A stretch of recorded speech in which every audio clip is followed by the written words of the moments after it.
So my story about getting into Gutter-Vac is I was an engineer prior to this, no trade experience, white collar, sitting on a computer all day. I was always wanted to get out on my own, do my own thing, research lots of different sort of ideas and companies and so forth. I did narrow it down to I wanted the service-based industry, a niche sort of business that hasn't been saturated, and something that was mobile. So I didn't want a retail shop or something with lots of overheads where I had to be paying rent from first minute. So that's how I got onto Gutter-Vac. And then since coming on board, I was a bit worried about, where I'm going to go, how it's all going to start, where am I going to find my customers, how do I do everything.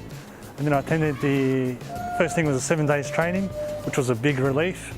So that was A to Z in terms of what to do, how to get started, where to go, who to talk to, and so forth. So I got back home, so I had a roadmap in terms of what to do. And that didn't stop after the 7 days. So we do get support weekly from the business coach from head office and all the other staff at head office as well. Everyone's got a certain role that helps with my little business in my area. And yeah, haven't looked back since. So I started off here with Manningham, which was a green territory, and then got that off the ground and was pretty comfortable with everything. And one day I was talking to my brother-in-law, his name's Mina as well, about he was sort of a bit sick of work and wanted to do his own little thing. And an opportunity came up where another Gutter-Vac territory came up for sale. So I spoke to him about it, and yeah, he was on board. So we've taken that on together, which has been an excellent sort of addition to my current business, and our business, that side of business has grown drastically doing it with my brother-in-law. My favourite thing about being in Gutter-Vac is the flexibility in terms of me controlling when I can work, when I can make the bookings, flexibility pretty much around my family and my work life, which was a little bit harder beforehand.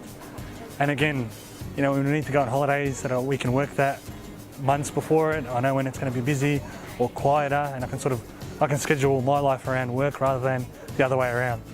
But what people don't realise is the commercial side of things. So a lot of big, aged care sites, retirement villages, schools, factories, councils, so forth, they all have buildings. Every building's got a gutter, so someone needs to clean them.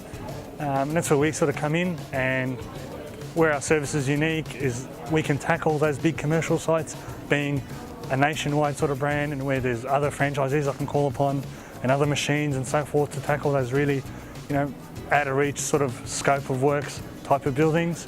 And so we look after that. You're not in business alone so you got backup from head office, but also all the other franchisees in and around the city or in and around the region and so forth. So that's both, help on sites in terms of the physical, manpower and machine power, but it's also an invaluable piece of advice that, something I haven't seen before, I can call upon, guys in other territories, and, they would have seen it, or they've got a completely sort of different scope of looking at it than I do, which might help me solve a problem or an issue that I've got.